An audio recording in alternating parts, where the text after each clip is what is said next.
Hi all, and welcome to the channel. The topic today is going to be Liam Neeson and the recent controversy about him in the news.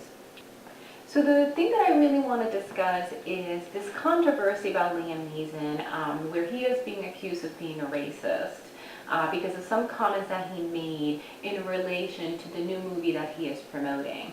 He was making some comments about how he drew from his own personal life and personal experience for his role in the movie. And when he was sharing that in the interview, he was talking about an experience that he had in his personal life where a good friend of his, I believe it was a good friend of his, was raped by a black man. And that after she told him that and she shared that with him, he was actually really angry about it and went out after I guess he was spent a few days stewing in that anger, and I also imagine in that pain of somebody you love being hurt. But then he started having all these thoughts, and then he went outside looking for a black man, any black man that he could hurt. And that was coming out of anger, more than likely rage. And he was sharing that in this interview as the process that he went through. So as a result of that, there's been a lot of controversy because a lot of people are calling him a racist and all of these kinds of things. I believe he actually even had to issue an apology. Sorry guys, I had to move because the sun shifted and the lighting was just awful. In any case, continue with the conversation. To put it all in context, this is an interview that was conducted over the last couple of weeks, and it is now early February 2019. And in this interview, he was relaying this incident that happened several years ago. So this is not him talking about a current incident, but something that happened in the past.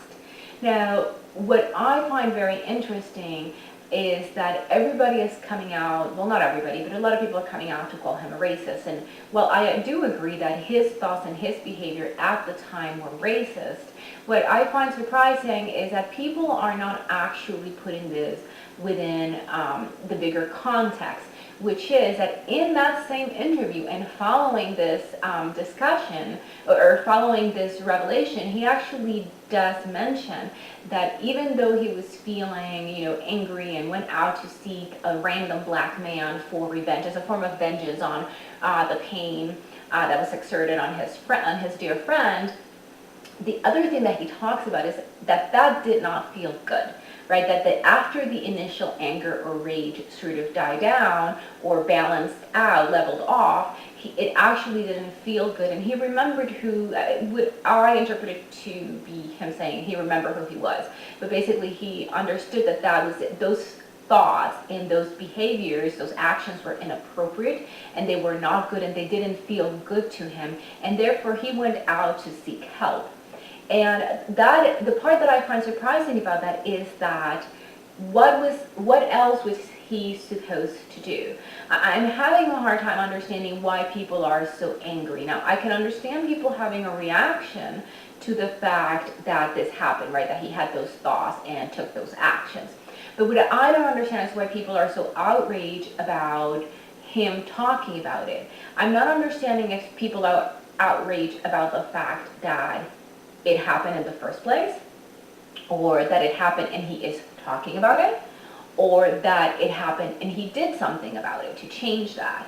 I mean, really, you guys can feel free and join in the comments, but isn't that what we want people to do? For people to say, to admit when they do something wrong or when they think something wrong, and then go back and, even more importantly, of their own accord, realize that was not appropriate or that it was wrong or that it didn't feel good to them, and go ahead, seek help, recognize that those thoughts are not okay, seek help for them, and then go ahead and modify and change their behavior, and furthermore, be vulnerable, allow themselves to be vulnerable enough, honest enough, and willing to put that stuff out there so that other people realize that this is still happening.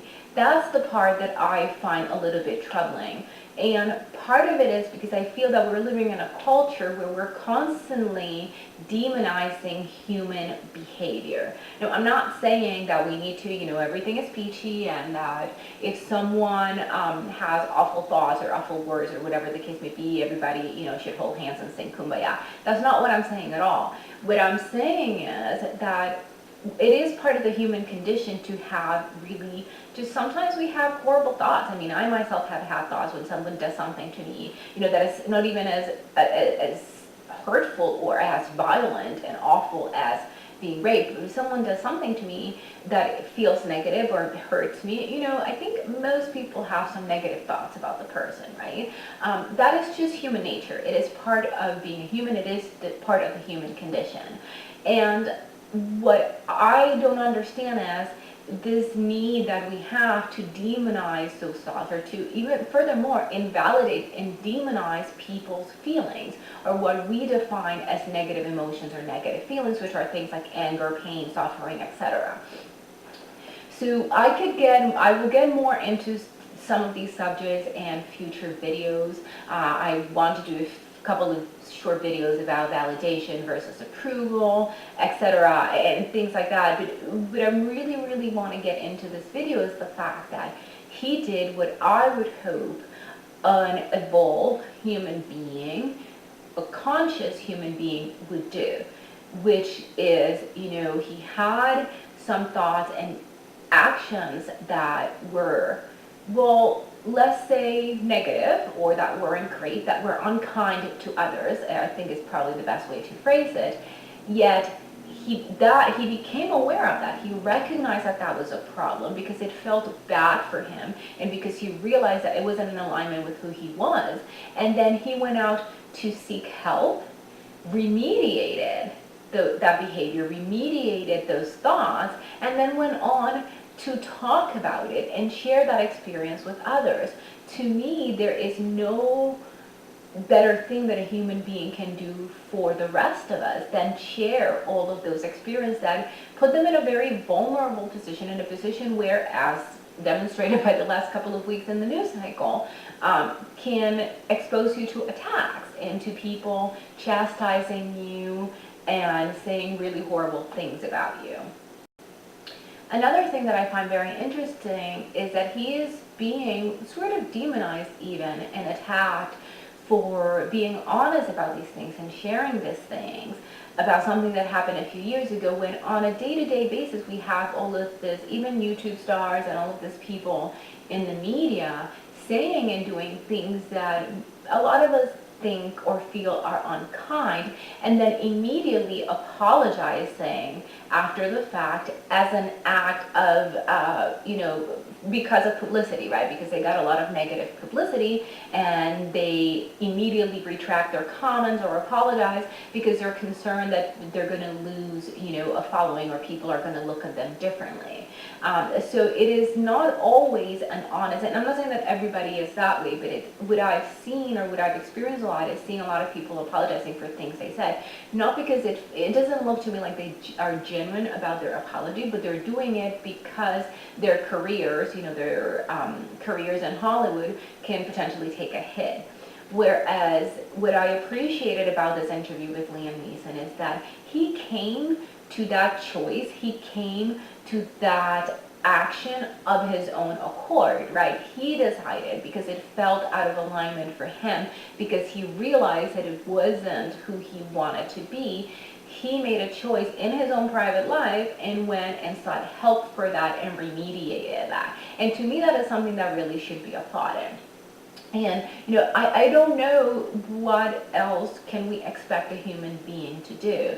I mean, sometimes I feel that we live in a culture where someone makes a mistake and we basically just throw in the towel and say, well, this person is, I think that the word or the term that is being used on the internet nowadays is canceled, right? This person is now canceled.